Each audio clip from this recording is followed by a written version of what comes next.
Salut à tous, donc on se retrouve aujourd'hui pour une vidéo sur la S3 toujours.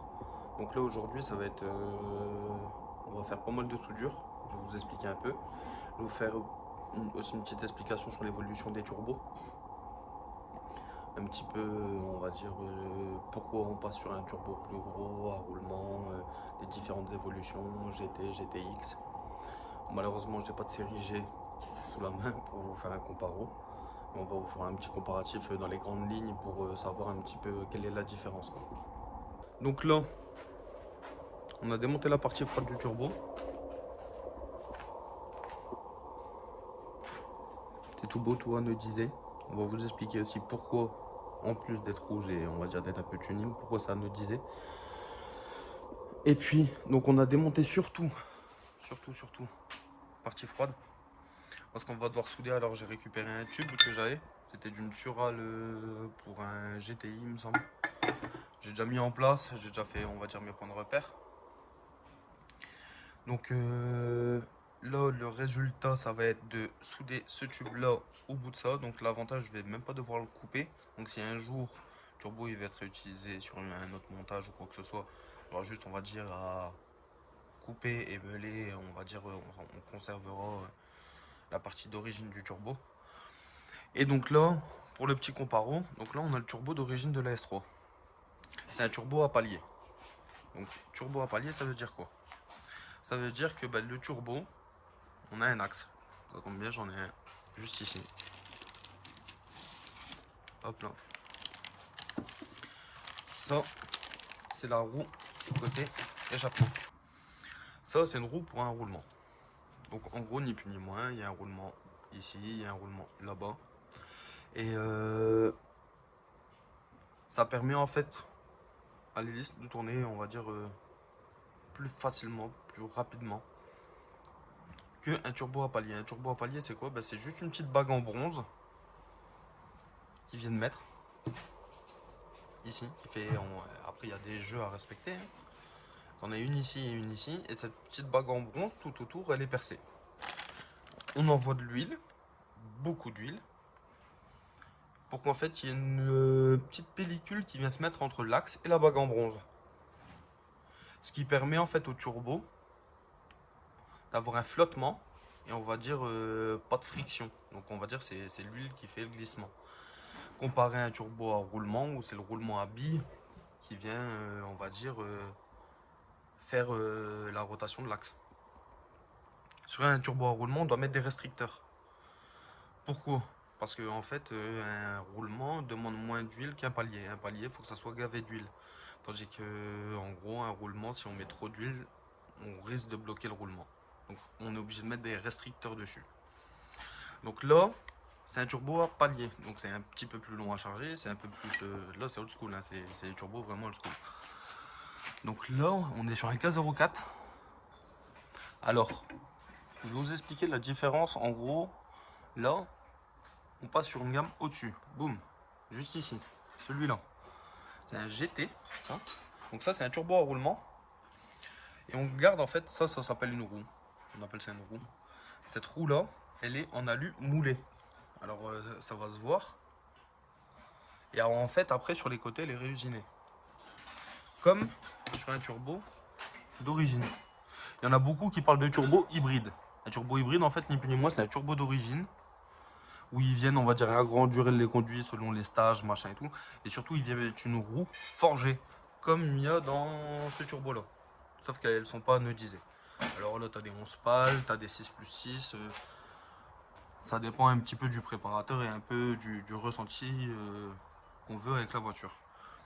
Là, on passe sur une gamme au-dessus, donc c'est un GT. On garde une roue, on va dire type origine, mais beaucoup plus grosse que l'origine.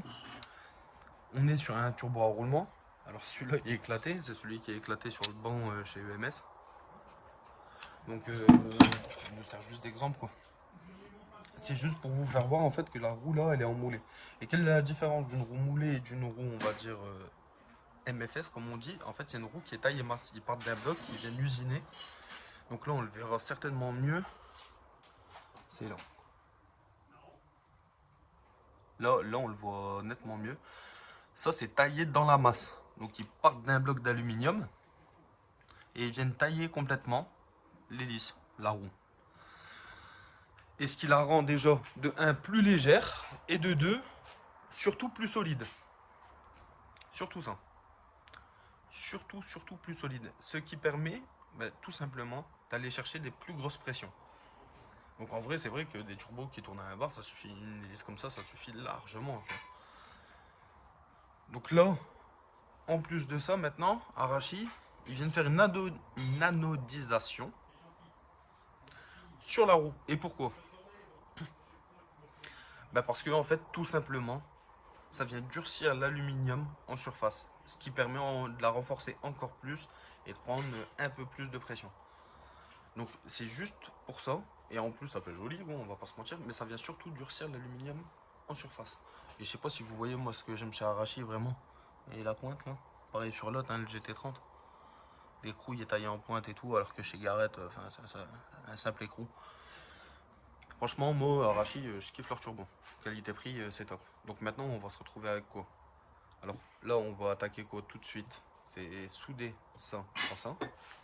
Pour pouvoir en fait arriver le long du bloc là et arriver juste ici, à côté de la poulie. Et après, on va devoir attaquer surtout l'échappement pour faire un angle qui est plus court. Donc on va devoir faire en section de tube. Donc on va faire des sections de... Allez, je vais partir sur 22,5. Alors 22,5 degrés, pourquoi? Parce que x2 45 et x2 90. Donc en gros, en 4 morceaux de tube, on a notre coude à 90. Et on va essayer de rapprocher le plus possible. On fera un comparo avant-après. On va essayer de se rapprocher le plus possible de la droite là.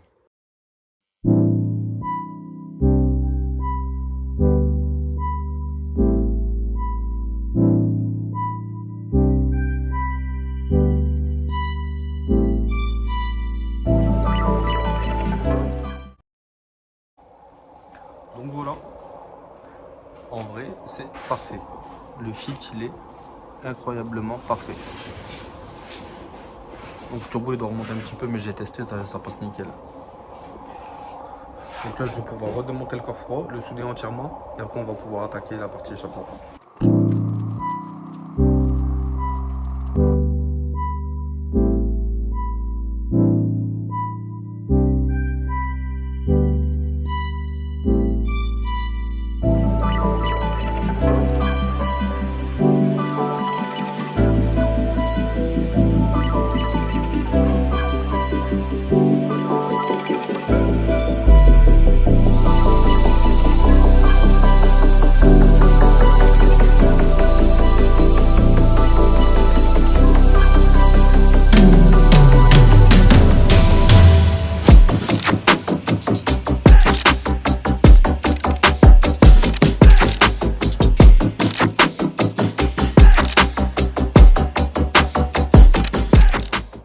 Là maintenant la pièce elle est faite, on la laisse refroidir.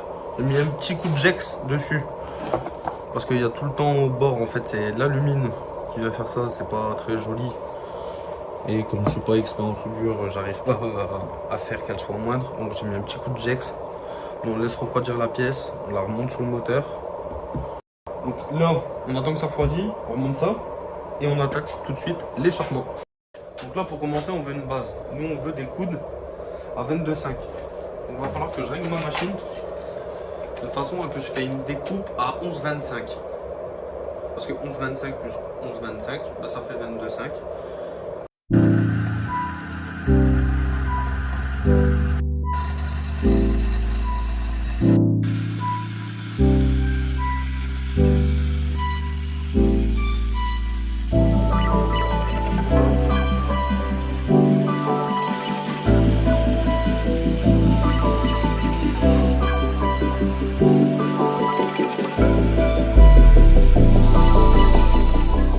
On va tout pointer pour lui mettre un coup de polissage et après on soudera le tout.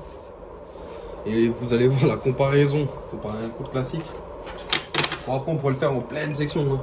Moi je le fais en 4 parce que je trouve que ça va encore. Après tu pourrais le faire en 6, en 8, en même 9 parties. 4 je trouve que ça suffit largement. C'est assez esthétique et ça fait pas trop de boulot non plus. Donc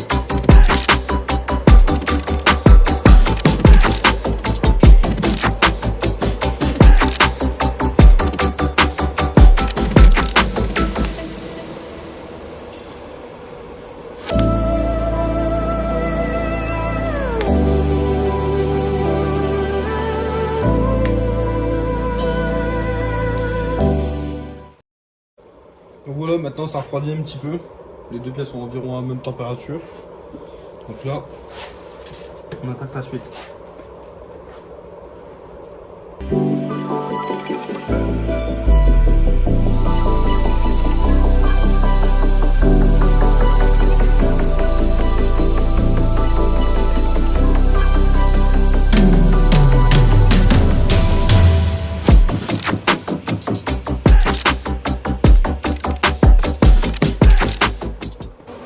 C'est chaud. Hop là. On a tout bien bridé. Alors vous voulez voir l'incroyable comparo. Ah, ça va. Avec le coup de classique quoi. Et bon, un petit peu on arrive.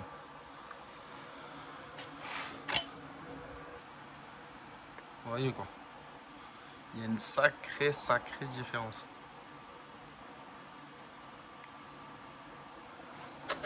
On attend que ça refroidit et on va voir pour le pointer sur le V-band là. Et après, ben, je pense que ça va être surtout la mise en place du moteur dans la voiture. Ça va faire plaisir ça. On va polir le coude avant de le souder. On va essayer de faire quelque chose de cool niveau aspect quoi.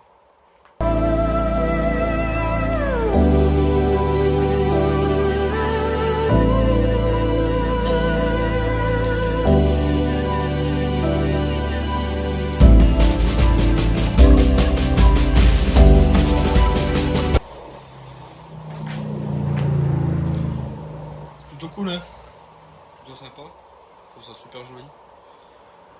Moi je kiffe en tout cas. On n'a plus qu'à faire des belles petites soudures violettes là-dessus et on sera au top. Donc là maintenant, on a pu polir gentiment notre pièce et qu'on l'a pointée. Et maintenant on sait ce qu'il nous reste à faire, c'est tout souder. Donc on est parti.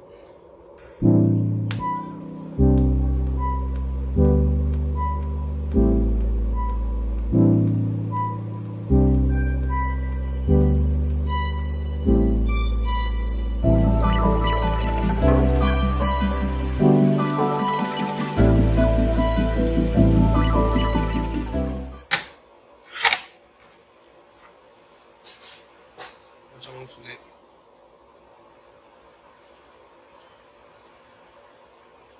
Très peu de rochage. On est à 20 jours de rochage, mais on est bien pénétré.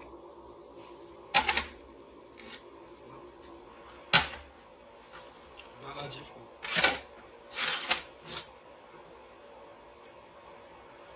En hauteur et en haut.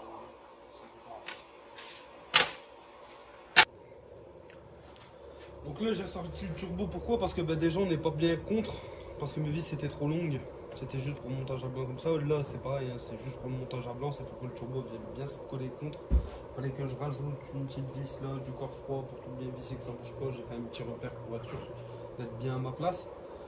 Là maintenant j'ai juste bougé le sens du retour d'huile, parce que je veux qu'il retombe plus vers le carter de boîte pour faire une fixation dessus. Donc là je le tourne, pareil, hein, je mets pas les joints, c'est juste pour le montage à blanc. Donc là on met ça comme ça. Après comme ça je remonte le turbo. Là mon coude il devrait bientôt être froid. Donc je vais pouvoir le souder, le pointer sur le V-band. Et après on va pouvoir remettre le moteur dedans.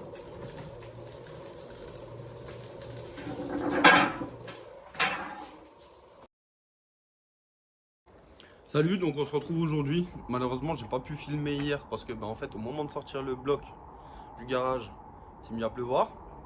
Donc on a dû monter la tonnelle. Donc autant vous dire que j'étais ravi. Et une fois que la tonnelle était mise et tout le bazar, je voulais vraiment attaquer.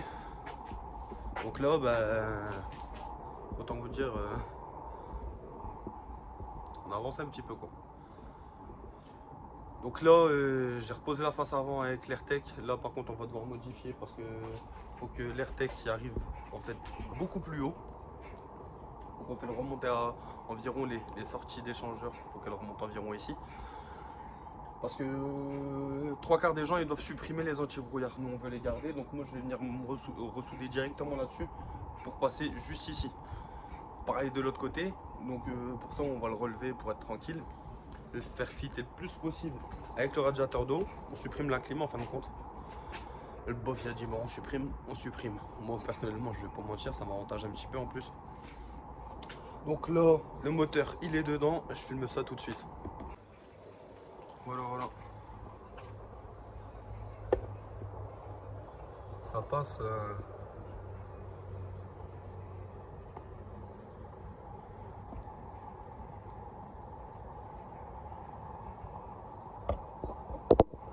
Donc là, on a encore la suite de la downpipe à faire. De ce côté-là, ça donne quoi? Eh bien ça donne ça. Ça donne qu'on arrive un peu trop près du longeron. Donc lui, ce tube-là, va falloir que je lui donne un petit coup pour le faire redescendre. Va falloir que je le raccourcisse un petit peu aussi. Mais au moins, c'est l'avantage d'un montage à blanc. Là, tu arrives et tu montes définitivement le moteur. Je te dis pas comment t'es content que tu dois tout ressortir. Moi, perso, je m'en fous. Je sais que je vais le faire descendre après. Je sais à peu près la hauteur. Je vais marquer à peu près la hauteur que je dois descendre. Et au moins, l'avantage, c'est que là, on va dire, je vais faire ma surale, sachant comme si, on va dire, je tombais ici. Lui, je vais le faire sauter dans tous les cas. Tomber ici et je peux déjà faire ma surale en fait. Et quand je démonterai, je viendrai à modifier et après, je sais que quand je remonte, ça passe, je vais pas être emmerdé. Au niveau du cardan, on n'est pas emmerdé. J'ai regardé, c'est parfait. Là, et ça fit vraiment parfait, parfait. Il n'y a qu'une petite durite là. Je sais pas si vous allez la voir. La petite durite qui passe à ras du turbo là. Bon, ça touche pas, rien du tout. Mais je vais essayer de la plaquer plus contre le tablier et la fixer certainement avec un insert et un collier avec un contour en caoutchouc pour être sûr que ça bouge pas, que ça vienne pas frotter contre le turbo. Et à voir, mais en plus avec un petit peu de chance, on va réussir. Parce que alors, je vais essayer de vous faire voir ça. Hop là. Normalement, je devrais avoir la place pour faire une sortie vers le haut pour l'admission. Donc parfait, on pourra mettre un filtre à air. Gros point. Au niveau des retours d'huile, de l'allée d'huile, l'eau et tout, il n'y a rien qui va gêner, ça va passer nickel, ça va frotter nulle part. Donc là, aujourd'hui, c'est face avant et tout le piping à faire. Donc là, voilà, je vous ai dit 90, on repart vers là-bas. 90, on repart vers là-bas. Comme ça, après, on met manchon droit, il n'y aura que du manchon droit. Après, ça va remonter ici et on vient se remettre là-dessus. Et là, pour l'autre côté, en fait, on descendra tout le long du longeron, comme un montage TFSI ou TDI. Et le gros avantage qu'on va avoir, c'est que ça va être vachement épuré compartiment moteur là. À part on va dire la wastegate externe qu'on voit là maintenant. On se doutera jamais qu'il y a 500 chevaux là-dedans. Bon allez, on va démonter la face avant. On se reprend dès que la face avant elle est à terre et qu'on voit pour faire toutes les modifs.